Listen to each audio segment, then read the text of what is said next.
할렐루야. 이렇게 금요일 저녁 시간 여러 가지 한 주간의 피곤한 일정 가운데서도 은혜를 사모해서 주의 전에 나온 여러분들에게 예수 그리스도를 통한 하늘에 속한 신령한 복을 받는 그런 복된 저녁 시간이 될 수 있기를 간절히 축원을 드립니다. 오늘 저녁 시간에 목사님께서 말씀하신 것처럼 한국 교회 좀 대안적인 모델이 될 수 있는 그런 모델에 대해서 이번 기회에 순복음교회가 리모델링을 하면서 하나의 모델로 그렇게 배우길 원한다, 그 말씀을 하셨는데 참 중요한 그런 말씀이라고 생각합니다. 우리가 신앙생활 하면서 가장 중요한 말이 있다고 한다면 그거는 상황화거든요. 상황화, 다른 말로 표현하면 자기화. 그러니까 모델이 있어야 그걸 자기 걸로 만들 거 아니에요. 그렇잖아요.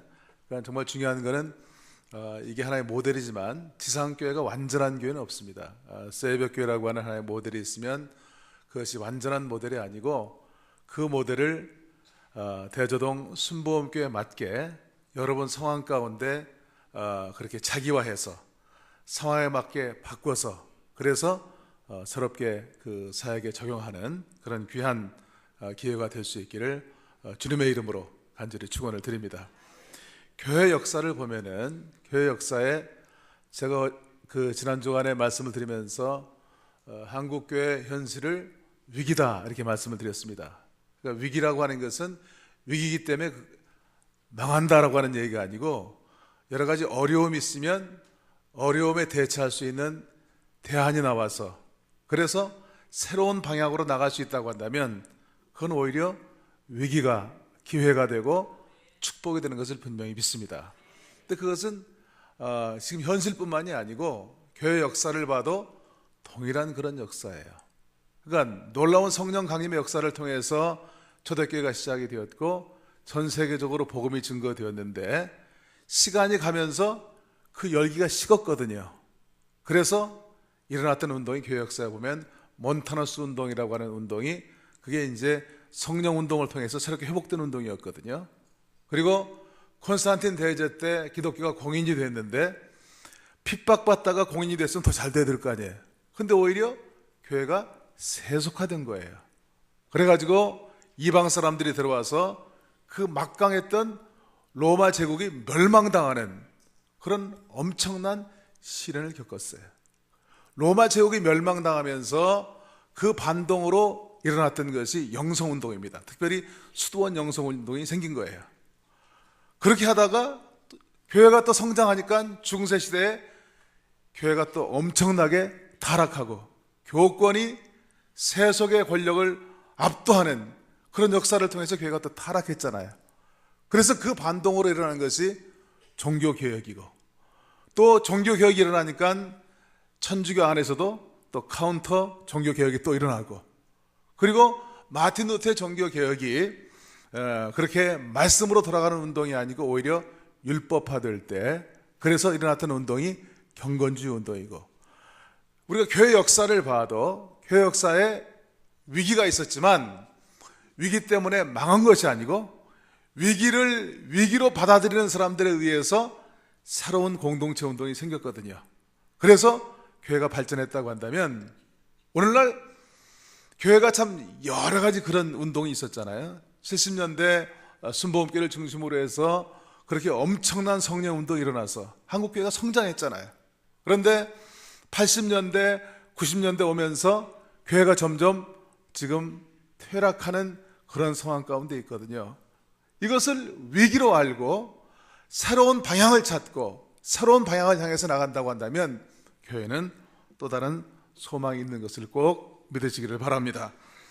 교회가 참된 교회가 되기 위해서는 저는 적어도 다음 세 가지 질문에 대해서 분명한 대답을 해야 교회가 바른 교회가 될 수 있다 생각합니다.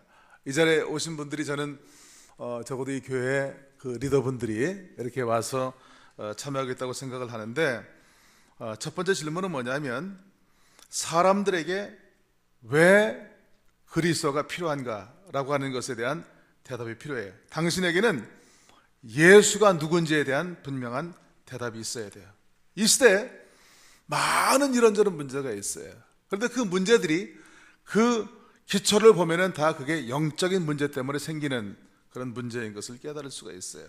예수가 왜 필요한지 대답해야 되고요. 그 다음에 두 번째로 사람들에게 왜 교회가 필요한지에 대한 대답이 필요해요. 왜 교회가 필요한가? 인간 문제의 유일한 해결책이 예수라고 하는 확신이 있어야 되고, 거기에 대해서 교회가 대답할 수가 있어야 돼요.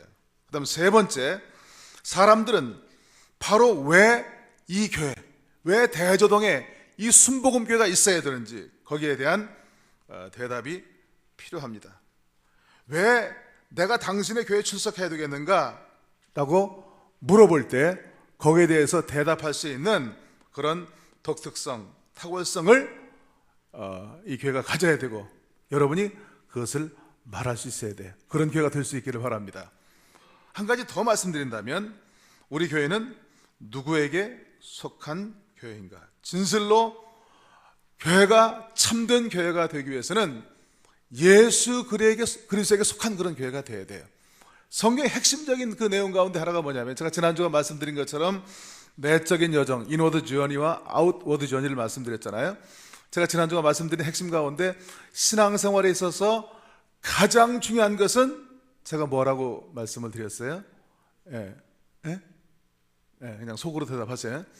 가장 중요한 것은 관계라고 말씀을 드렸어요. 관계. 첫째는 마음을 다하고 목숨을 다하고 뜻을 다하여 내 하나님을 사랑하라 했으니, 이것이 가장 크고 첫째 되는 계명이라고 그랬어요. 가장 첫째 되는 계명, 수없이 많은 계명 가운데 가장 첫 번째로 지켜야 될 한 가지가 있다고 한다면 하나님과의 사랑의 관계예요. 이걸 다른 말로 표현하면 영성이라고 말씀을 드렸습니다. 영성이고, 둘째는 이와 같으니, 이와 같다는 건 첫째나 둘째나 순서는 있지만 내용적으로는 똑같이 중요하다는 거예요. 둘째는 내 이웃을 내 몸처럼 사랑하라고 하는 이웃과의 관계예요. 하나님과의 관계, 이웃과의 관계, 이것이 곧 교회의 존재 목적이에요. 하나님 사랑과 이웃 사랑이 만나는 그 연결점, 이것이 교회이기 때문에 교회가 세상의 어떤 기관보다도 가장 중요한 기관이 되는 것을 믿으시기를 바랍니다.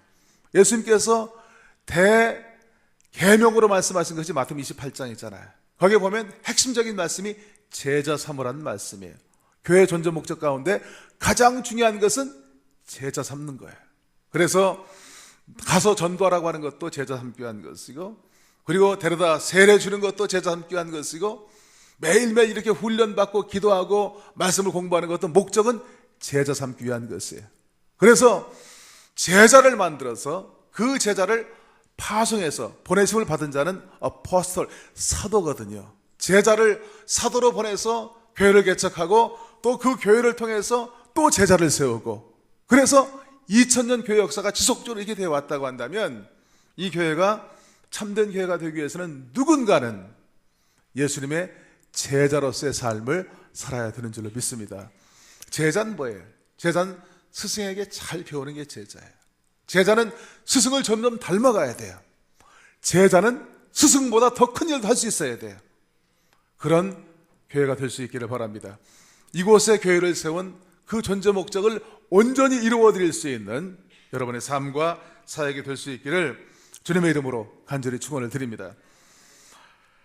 한 대장장이가 여행을 떠나면서 말 발굽을 샘플로 하나 만들어주면서 그러고 떠났대요. 내가 여행 갔다 오는 동안 이 샘플을 보고 말 발굽을 100개를 만들어 놔라. 갔다 와서 보니까 이 주인이 만들어주고 간 그 샘플하고 전혀 다른 말굽을 만들어 놓은 거예요. 그래서 주인이 물어봤어요. 아니, 내가 이걸 주고 갔는데 어떻게 전혀 다른 걸 만들어 놨냐? 그랬더니 그 하인이 그렇게 얘기했대요. 주인이 주고 가신 첫 번째 것을 보고 제가 두 번째 걸 만들었습니다. 두 번째 걸 보고 세 번째 걸 만들었습니다.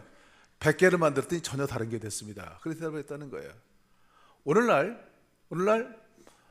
이슈는 뭐냐면, 정말 예수님께서 처음 만들었던 그 교회, 제가 이제 다음 주에 저영적을 말씀드리면서 이제 그 모델을 좀 말씀을 드리려고 하는데, 예수님께서 처음 만드셨던 그 교회의 모습과 오늘날 교회의 모습을 비교해 볼 때 그것이 같은 그런 교회냐 아니면 전혀 다른 게 나와 있느냐, 이게 중요한 거예요.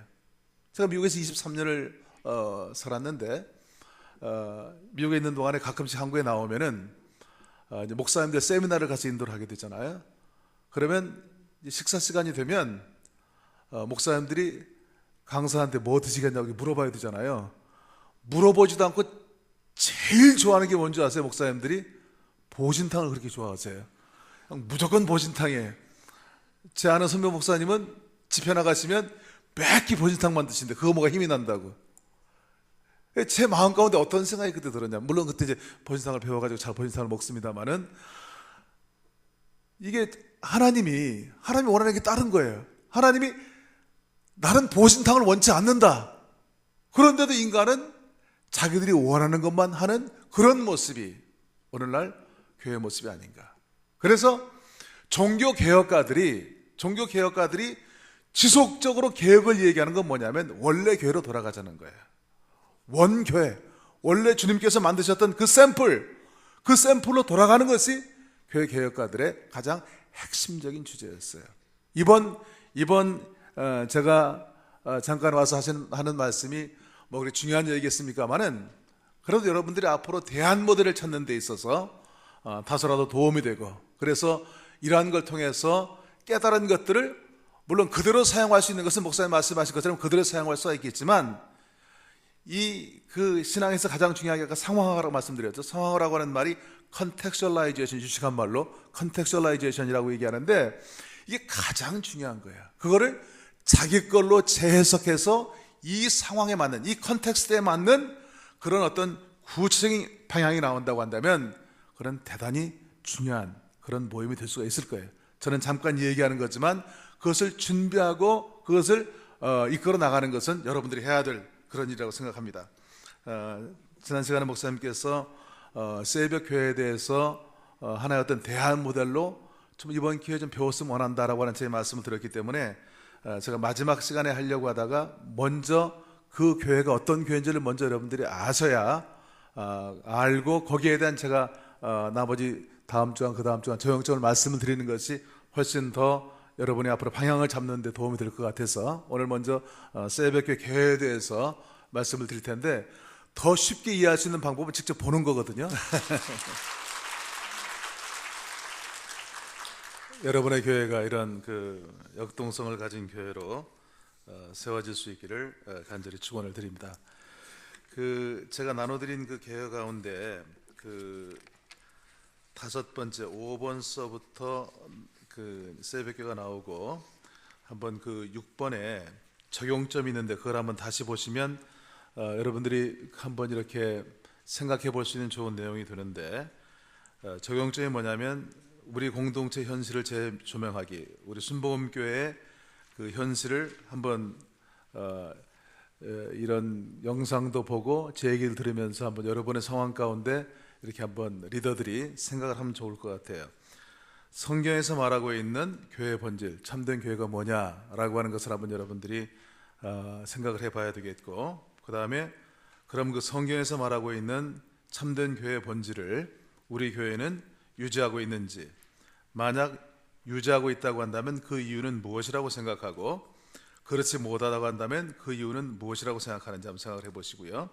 그 다음에 내가 속한 공동체의 구조는, 우리 순복음교회의 구조, 여기서 말하는 구조라고 하는 것은 첫째는 입교 과정이거든요. 입교 과정. 그 다음에 또 한 가지는 훈련 과정. 우리가 교인이, 그러니까 그 밖에 있는 사람이 교회에 들어와서 새신자로서 처음 신앙생활을 시작해서 우리가 천국 갈 때까지 그 모든 과정이 일목요연하게 구조적으로 갖춰져 있는지 아닌지, 이걸 한번 생각해 보는 거예요. 그 다음 네 번째는 내가 속한 공동체의 구조는 예수님의 복음과 세상에 대한 예수님의 사역의 본질을 구체적으로 실천하도록 도움을 주는지, 여기에 대한 우리가 그 대답을 해보면 우리 교회의 현 주소가 어디에 있는지를 여러분이 알 수가 있을 거예요. 그렇죠?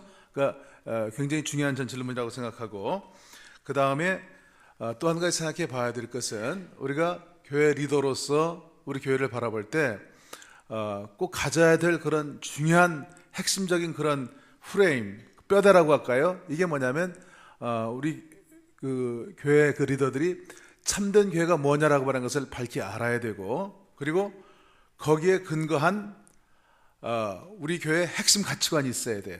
아까 목사님께서 우리 교회는 치유와 선교와 복지와 다음 세대를 준비하는 그런 목표를 우리가 지향한다. 이건 다른 말로 표현하면 핵심 가치관이거든요. 코어 밸류거든요. 근데 교회마다 이게 있어야 돼요. 이게 없으면 바른 교회가 아니에요. 그러니까 어느 정도로 이게 중요하냐면, 티셔츠에 교인들이 다 공감할 수 있도록, 비전을 공유할 수 있도록 이 핵심 가치관을 쓸 수 있을 정도로 요약이 되어야 되는데, 이 순복음교회는 목사님께서 벌써 그런 가치관이 계시기 때문에 4가지를 조명했잖아요. 그럼 그것으로 구호만 외친다고 되는 게 아니잖아요. 거기에 대한 구체적인 방향이 나와야 되는데, 그게 전략입니다. 전략, 소위 전략이라고 하는 건 뭐냐면, 그 교회가 가지고 있는 그런 핵심 가치관, 목표 철학이 있고 그거를 어떻게 적용해야 되느냐라고 하는 그런 방향이 나와야 돼요. 목사님의 은사가 있고, 교인들의 은사가 있고, 교회가 위치한 지역적인 상황이 있고, 교인들의 여러 가지 그런 배경들이 있잖아요. 교인들이 가지고 있는 그런 상황들을 잘 분석해서, 그래서 거기에 따른 실제적인 계획이 나와야 된다니까요. 그리고 거기에 대한 마지막으로 중요한 것은 구체적인 프로그램이 나와야 돼요. 그걸 위해서 어떤 훈련 프로그램이 있어야 되고, 어떤 사역이 있어야 되고, 이게 나와야 되는 거예요. 그래서 교회론과 사역의 철학, 핵심 철학과 전략과 거기에 근거한 프로그램들이 만들어진다고 한다면, 그게 바로 아까 말씀드린 그 좋은 모델을 우리 교회 상황에 맞게 바꾸는 그런 조건이 되거든요. 저는 간절히 바라기는 이 교회가 이번 기회에 그런 방향을 바로 잡을 수 있는 그런 귀한 기회가 될 수 있기를 바랍니다. 그런 의미에서 제가 제안하는 이 새벽교회 모델, 이 계획을 들으시고 여기에 대한 적용점을 찾는 것은 대단히 중요하다고 생각합니다. 이 새벽교회는 제가 거기도 썼습니다마는 미국 워싱턴 DC에 위치한 그런 교회인데, 1947년도에 아까 영상에서 봤던 그 할아버지가 파운더예요. 그 창시자인데, 고든 코스비라고 하는 분입니다. 미국 전체에 교회는 큰 교회가 아니에요. 평생 이 교회가 150명이 넘은 적이 없어요. 그런데 미국에서 가장 존경받는 목사 가운데 한 분이 고든 코스비예요. 지구촌교회 이동원 목사님이, 제가 지난달에 책을 한 권 냈거든요. 거기에 서문을 썼는데 뭐라고 썼냐면, 내 목회 인생에 나에게 가장 영향을 준 사람이 고든 코스비 목사님이라고 썼어요. 고든 코스비는 마치 나에게는 본회퍼 같은 그런 목사님이다, 이렇게 썼어요. 내가 양평에 필그림 하우스를 지었는데, 내가 필그림 하우스를 짓도록 나에게 영감을 주었던 사람이 고든 코스비 목사들이 얘기를 했습니다. 그럴 정도로 이분이 미국에서는 그런 많은 사람들에게, 큰 교회는 아니지만 영향력을 미치는 그런 위대한 목회자였어요. 대전원교회가 여의도 순복음교회처럼 그렇게 많은 사람이 모일 수는 없을지 모르지만 더 큰 영향력을 가지는 그런 교회로 세움을 받을 수가 있는 줄로 믿습니다. 정말 중요한 것은 뭐냐면, 교회라고 하는 것은 외형이 아니에요. 그 교회 사람이 얼마나 많이 모이느냐, 얼마나 재정이 많으냐, 건물이 얼마나 좋으냐, 얼마나 사람이 많이 모이느냐, 이게 중요한 것이 아니고, 물론 그것도 중요하지만 더 중요한 것이 있다고 한다면, 정말 그 교회 안에서 그 성도들의 심령 가운데 어떤 일이 벌어지고 있느냐, 이것이 훨씬 더 중요한 것을 믿으시기를 바랍니다. 정말 그렇게 믿으세요? 정말 그렇거든요. 지금 제가 여기서 얘기하는 것은, 물론 교회는 성장해야 된다고 저는 믿습니다만, 더 중요한 것은 교회가 본질을 지키는 거예요. 바른 교회가 되는 거예요. 하나님이 기뻐하시는 공동체가 되는 거예요. 이것이 훨씬 더 중요한 이슈이기 때문에 그렇습니다. 그런데 이 교회가 중요한 것은요, 시작부터 이 교회의 핵심적인 건 뭐냐면 철저한 입교 과정을 가졌어요. 교인들이 처음 교회에 나왔을 때부터 입교 과정을 철저하게 하고 그 다음에 고도의 훈련 과정을 실제적으로 적용하는 그런 교회였습니다. 그래서 150명 정도밖에 안 되는 그런 교인으로 미국의 교계를 움직이는 그런 혁신적인 교회로 평가를 받고 있는데요. 이 교회가 개척 때부터 지향해온 목회 철학은 다음과 같습니다. 첫째는 영적인 삶을 통해서 예수님을 닮아가는 삶을 추구하고, 그러니까 가장 중요한 첫 번째는 영성이에요. 오늘 여기 와서 제가 이렇게 지난 주간에 느낀 거고 오늘도 느낀 겁니다만은 7시 반 되니까 벌써 개구리가 우는 것처럼 막 기도하는 모습을 보니까 너무 감동이 드는 거예요. 오늘날 한국교회 문제는 영성을 잃어버린 게 문제예요. 영성의 핵심은 말씀과 기도잖아요. 그래서 사도 바울이 디모데에게 목회를 가르칠 때 말씀과 경건에 관한 교훈에 청렴해라, 말씀과 기도로 너희가 거룩해진다 말씀했잖아요. 그건 참 중요한 거예요. 근데 또 한 가지 중요한 것은 뭐냐면 그 개인의 영성이 흘러 넘쳐서 밖으로 나가서, 교회 밖으로 나가서 이웃을 위해서 그것이 적용되어질 때 그것이 참다운 영성이 되는 것을 믿습니다. 그렇잖아요. 주전자에 물을 끓일 때 이게 막 끓기 시작하면 뚜껑도 들썩거리고 말이죠. 그게 밖으로 흘러 넘치는 것처럼 우리의 크리스천으로서의 삶, 우리 교회가 지향하는 그 사역, 이것도 바탕이 영성이 되어야 돼요. 그래야 그것이 바른 교회라고 얘기할 수가 있는 줄로 믿습니다. 그 역사가 중요한 거예요. 그런데 이 교회가 첫 번째로 중요하게 생각하는 것이 영성이고요.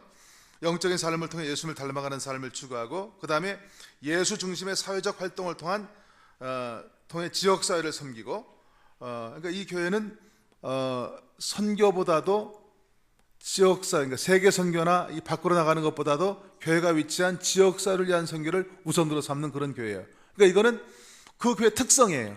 그 교회 전략이에요. 그러니까 왜 이 교회는 세계 선교 안 하고 이거 하느냐, 그렇게 얘기할 필요 없는 거예요. 그건 자기 상황에 맞게 자기화하는 거예요.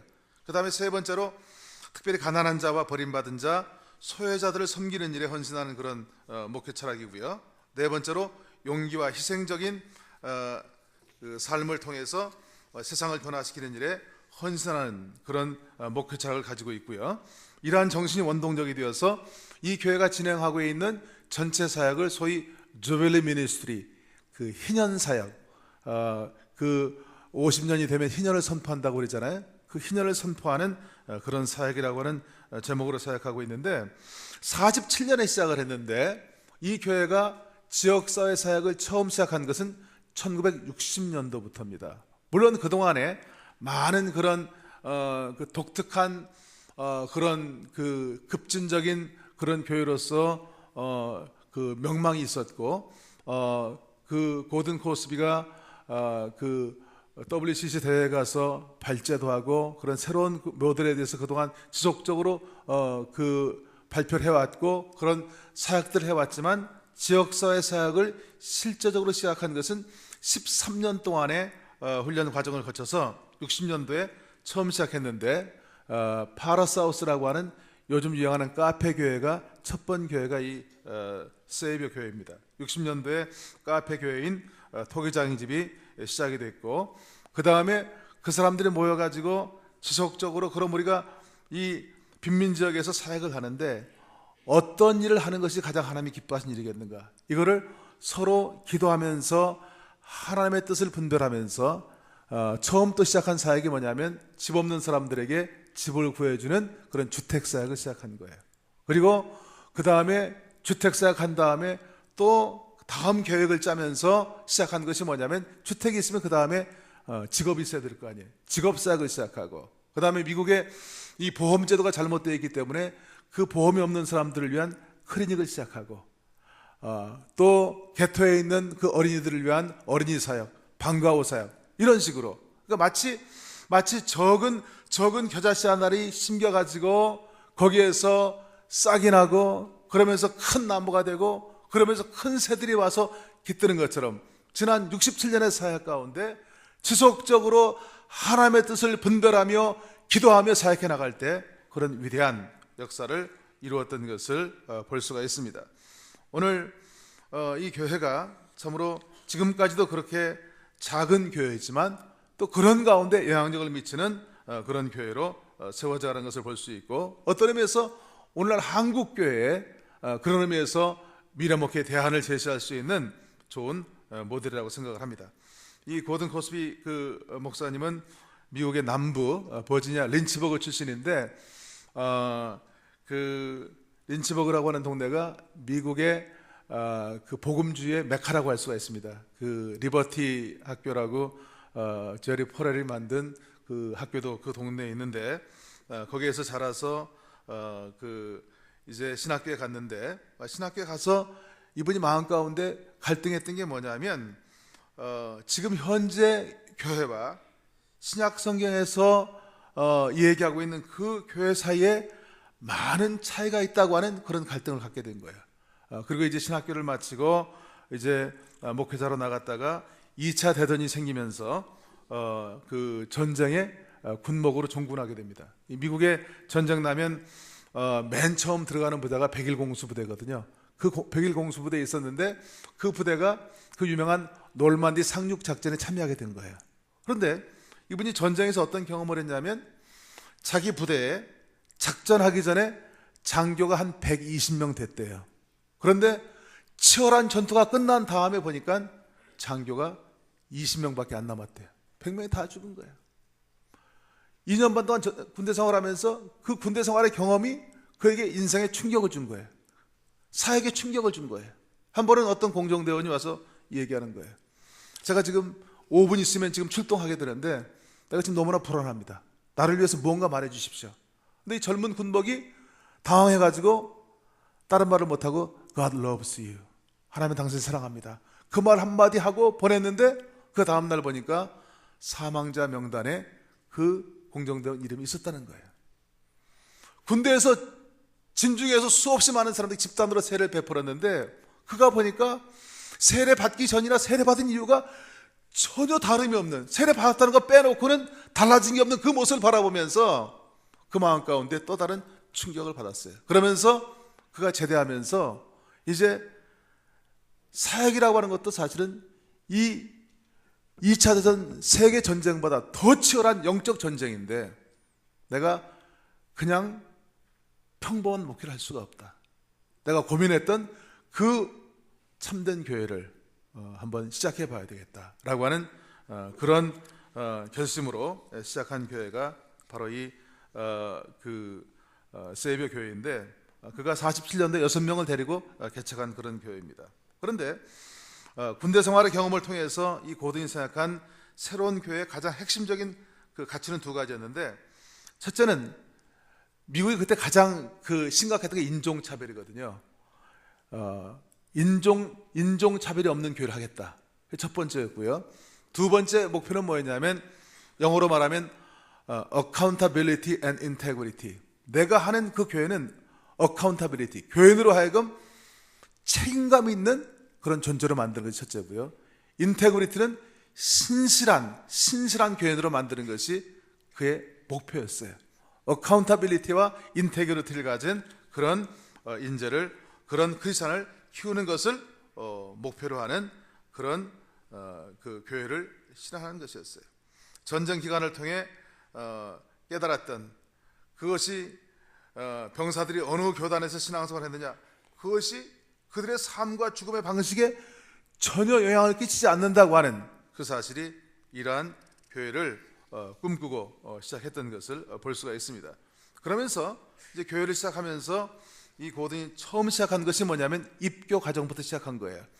아까 나중에 나오는 큰 건물에 나와 있는 그 Servant Leadership School은 88년도에 시작했기 때문에 나중에 시작한 것이고, 교회를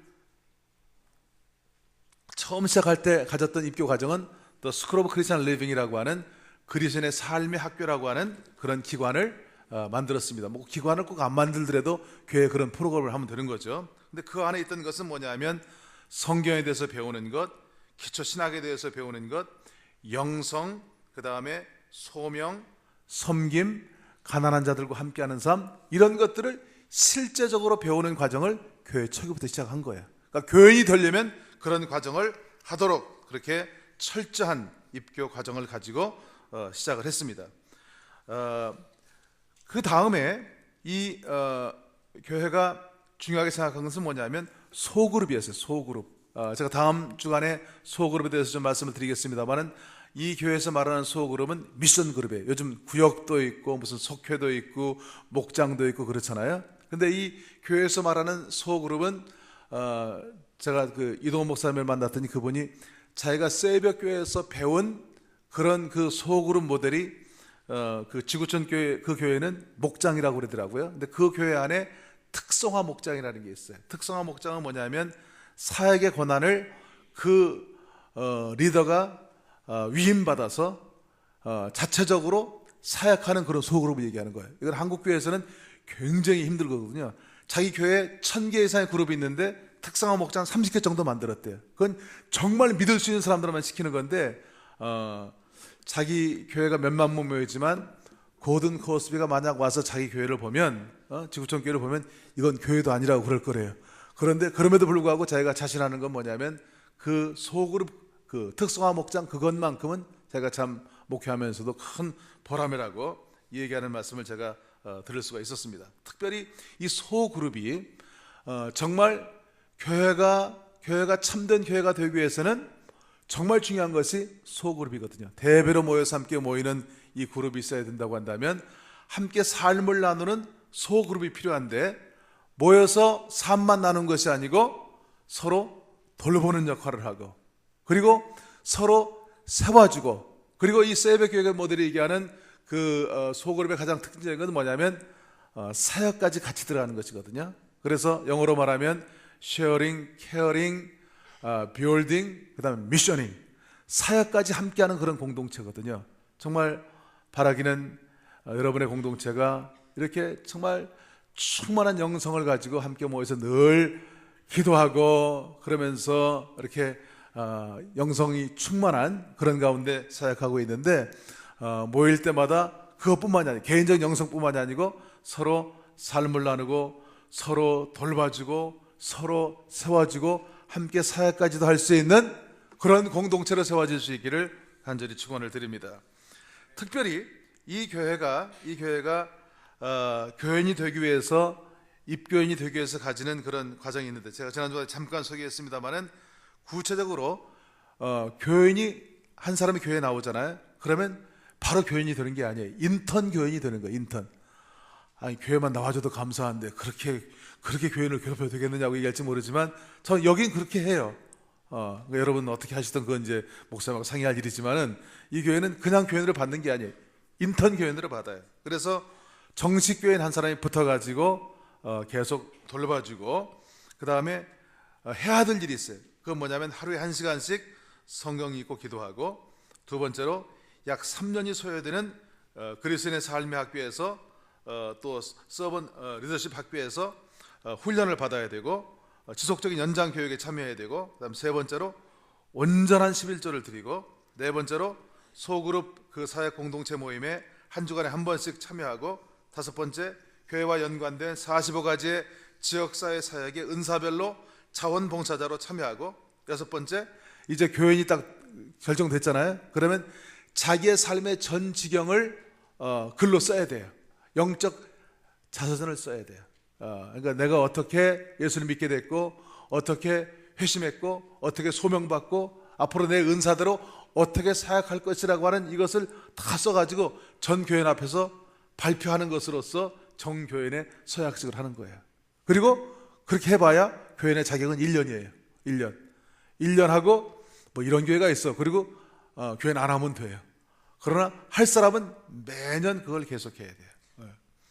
여기 그 대왕고등학교에서 모인 나들목 사랑의 교회 김형국 목사님 분이 계신데 그분이 그 트리니티에서 공부하면서 이 새벽교회 모델을 배웠어요. 그래서 나와가지고 교회 개척하면서 그대로 해봤대요. 근데 한 400명 모였는데 연말에 내년 한 해 동안 이런 조건을 다 하고 교회는 할 사람 100명이 뚝 떨어졌대. 근데 교회는 그 다음에 더 좋은 교회가 됐대요. 그러니까 정말 중요한 것은 교단마다 교인의 자격이 없는 교단이 어디 있어요? 다 정관이 있고 다 있죠. 그러나 그것이 글로만 써있지 실제적으로 실천하는 교회들이 많지가 않더라니까요. 그러나 정한 규칙을 정말 카바넌트잖아요. 이거를 지속적으로 훈련시키고 실천해 나갈 때 교회는 더 좋은 교회가 될 수가 있는 줄로 믿습니다. 그리고 매년 각 신앙 공동체 주간에 영성 수련회에 참석하고 1년에 한 번씩마다 자기를 갱신한 그런 역사를 이루는 것을 볼 수가 있거든요. 특별히 이 교회가 1950년대부터 강조한 것은 뭐냐면 소명에 대해서 굉장히 집중하게 됐는데, 이것은 뭐냐면 무슨 일을 하든지 내가 하는 일은 하나님의 부르심입니다. 나는 이것을 감당할 것입니다 라고 하는 분명한 소명이 있는 사람들에게 일을 시키는 거예요.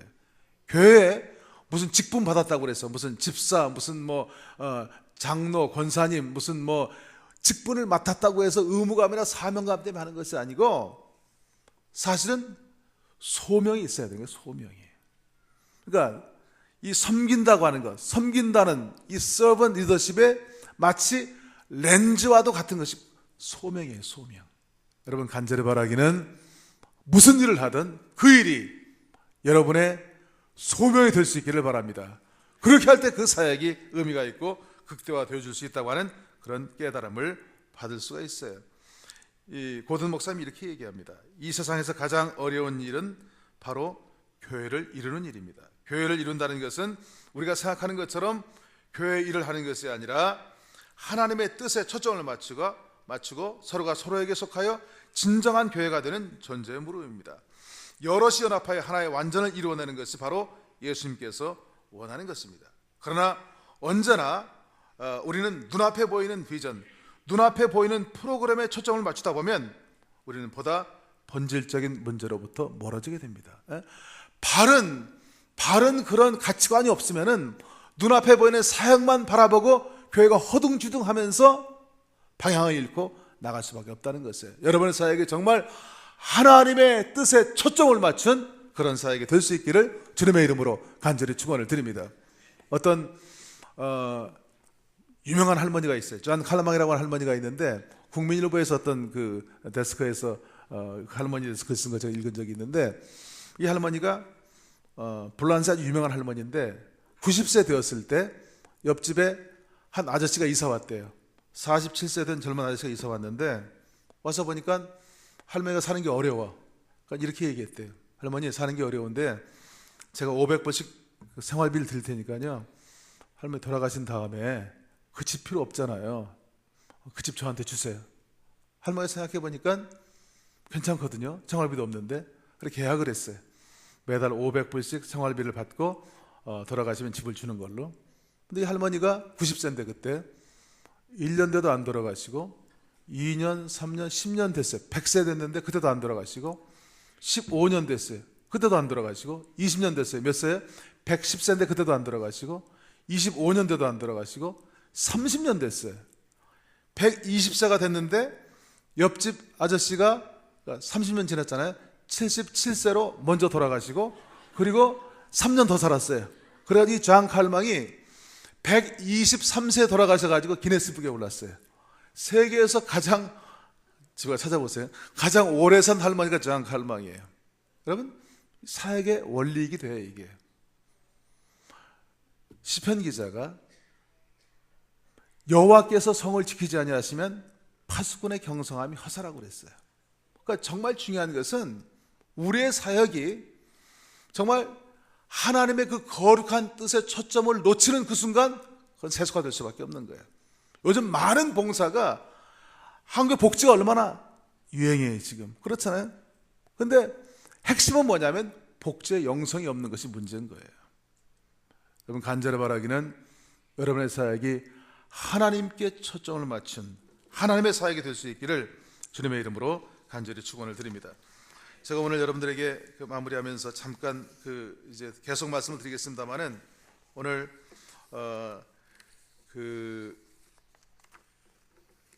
학개서 2장 1절부터 9절까지 말씀 제가 말씀을 드렸는데, 이 말씀은 제가 그 책에도 제가 소개했습니다만은, 하나님이 기뻐하시는 교회가 되려면 어떤 자세를 가져야 되느냐. 아까 말씀드린 것처럼 하나님은 중심을 보신다고 그랬어요. 교회는 외형이 중요한 게 아니에요. 중심이 중요한 거예요.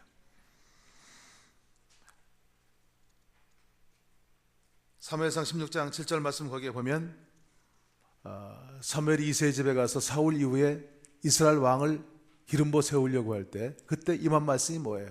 장자 엘리압을 기름 부어 세우려고 할 때 이렇게 말씀하셨어요. 사람은 외모를 보거니와 나 여호와는 뭘 본다고요? 중심을 보느니라. 전 이 말씀이 우리 사역자들이나 교회 리더들이 평생 잊지 말아야 될 중요한 말씀이라고 생각을 해요. 여러분 꼭 이 말씀을 기억하시기 바랍니다. 하나님은 외형을 보시는 분이 아니고 중심을 보시는 하나님이신 것을 믿으시기를 바랍니다. 어떤 의미에서 오늘 이 스룹바벨 성전이 웅변적으로 우리에게 들려주는 그런 말씀이에요. 이 학개서 2장은 스룹바벨 성전 봉헌식에 선지자 학개에게 임한 그 말씀이에요. 그 성전이 너무나 초라했어요. 이 성전이 너희 보기에 너무나 초라하지 않느냐? 하나님 보시기에도 초라한 그런 성전이었어요. 그런데 지속적으로 말씀하시는 것은 뭐냐면 은도 내 것이고 금도 내 것이라는 거예요. 사람에게는 은금이 중요하지만 하나님에게는 그것이 중요한 게 아니라는 거예요. 그러면서 이 성전의 나중 영광이, 이전 성전은 뭐예요? 이전 성전은 솔로몬 성전이잖아요. 솔로몬 성전은 열왕기상 18장에 보면은 얼마나 엄청나게 준비한 그 성전이었어요. 다윗 때부터 준비한 그런 엄청난 성전이었어요. 그런데 학개에게 임한 하나님의 말씀은 뭐냐면 이 성전의 나중 영광이, 나중에 지었던 스룹바벨 성전의 영광이 초라하지만 그 성전이 오히려 이전 성전 솔로몬 성전의 영광보다 더 크리라고 하는 것이에요. 여러분 우리가 이 말씀을 붙잡아야 돼요. 솔로몬 성전은 사실은 이미 오랜 기간 준비했고 그리고 이미 모든 걸 다 준비해 놓은 상태에 지은 그런 성전이었어요. 그런데 스룹바벨 성전은 정말 어려운 사람들이, 포로기에 있던 사람들이, 해방되면서 감동받은 사람들이 십시일반으로 힘을 모아서 헌금해서 지은 그런 성전이었어요.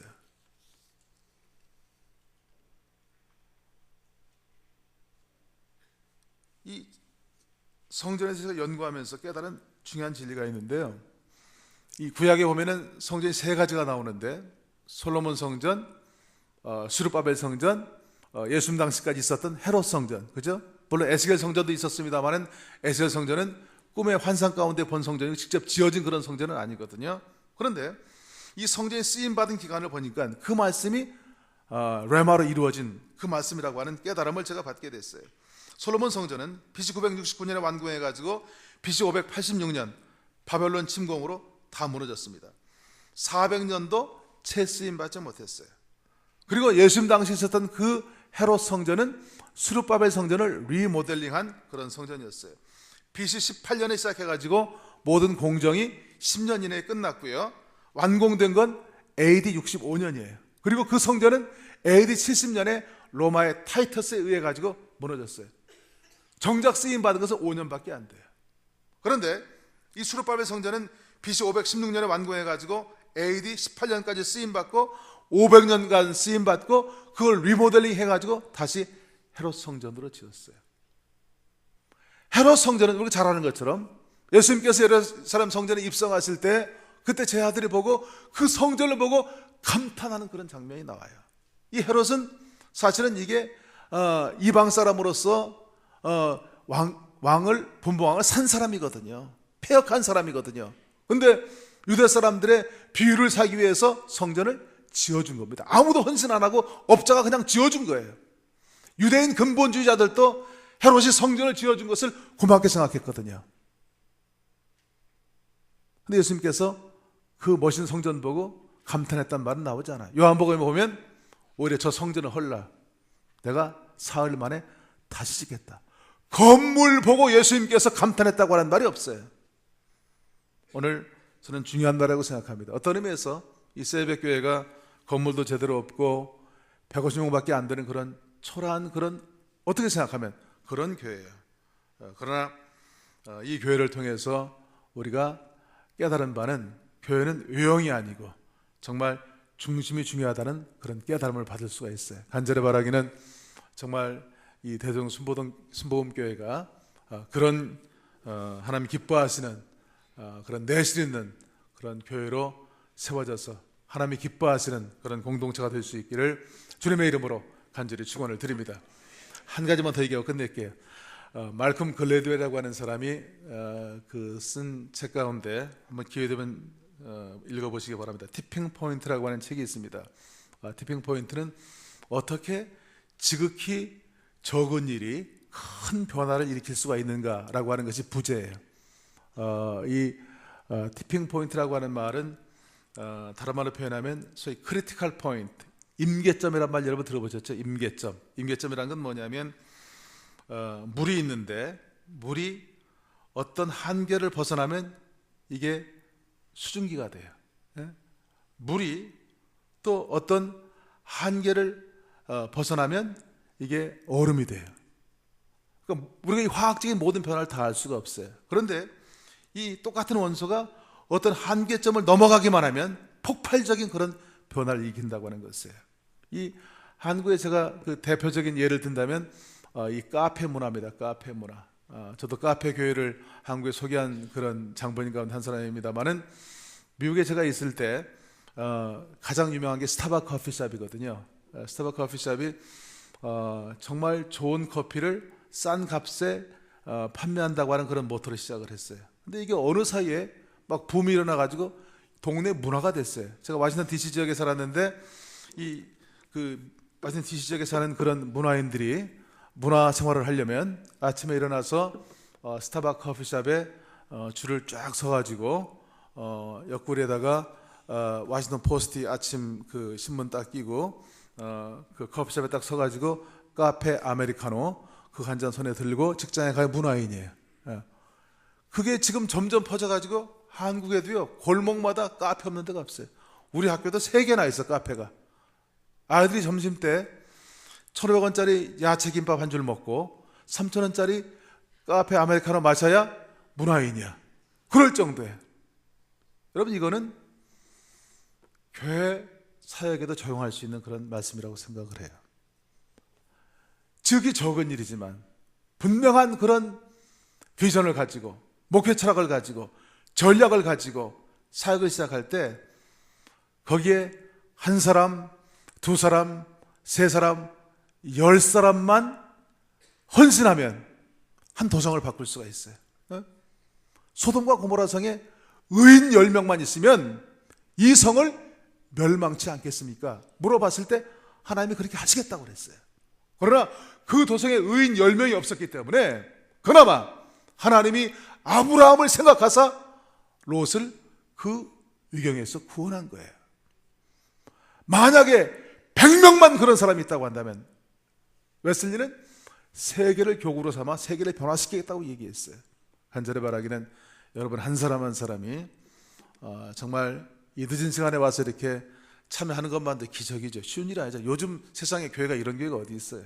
그러나 이것으로 만족할 것이 아니고 여러분 한 사람 한 사람이 변화되시고 여러분 한 사람 한 사람이 정말 티핑 포인트, 임계점 역할을 하셔서 목사님 가지고 계신 그 비전을 여러분들이 공유해서 정말 작년보다 올해가 훨씬 더 나아지고 작년보다 올해 더욱 하나님이 기뻐하시는 아름다운 역사들이 불릴듯 일어나는 그런 복된 출발점이 될 수 있기를 주님의 이름으로 간절히 축원을 드립니다. 기도하겠습니다.